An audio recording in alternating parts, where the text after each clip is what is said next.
This is the Thompson Cast. I am Mel Thompson. We learned this week that Britain's economy is falling further into a stubborn recession. However, this is not the result we all anticipated. It had been anticipated that the opposite would be true, or at least stability would rule the day. What this proves is that there is no reason to not be cautious for the long term and wary of any substantial businesses or direct foreign investment deals in Great Britain.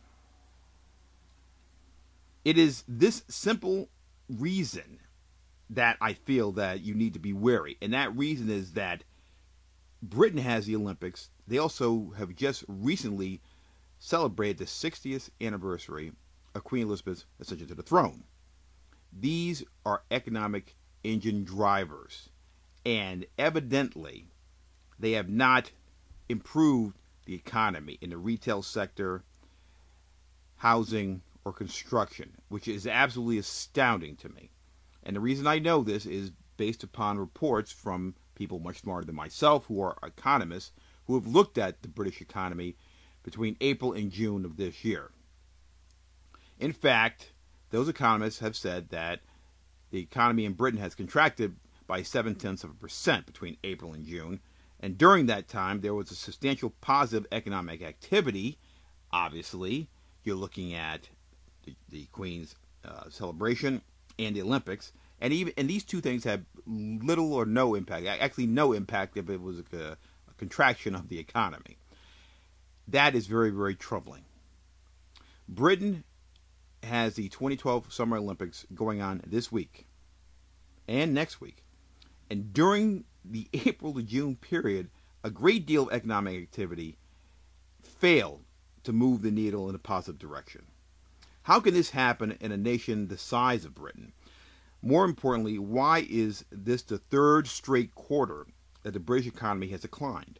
Something is fundamentally wrong with the economic policies of the Cameron government. And at some point, once the glow of the Queen's 60th year as head of state and the Olympics fade, one of two things are going to happen.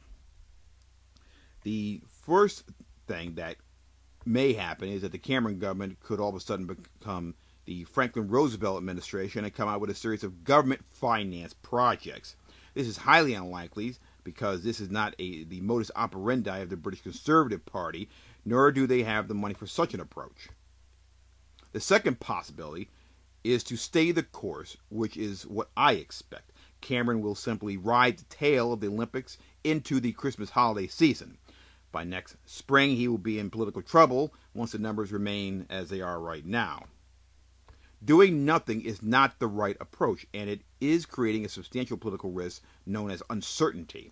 Eventually, there will be an election, and the Cameron policy of staying the course will result in changes in the political landscape and leadership and the makeup of Parliament. How these changes will impact foreign direct investment, policy, and trade are the questions that remain to be answered and now create the most political risk. The only thing worse than uncertainty is staying the course when you're headed towards the cliff.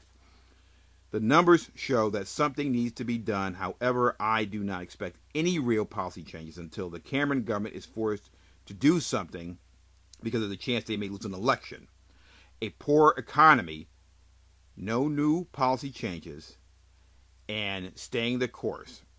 These are the things that are going to be the death knell potentially of the Cameron administration. Once again, a poor economy, no new policy changes that are gradually implemented, and the potential that poor political poll numbers will either change the makeup of the current government or force quick reactions without thinking first are the true substantial political risks that direct foreign investors and businesses would face entering and continuing to do business in the British market at this time. This has been the Thompson Cast. I am Mel Thompson.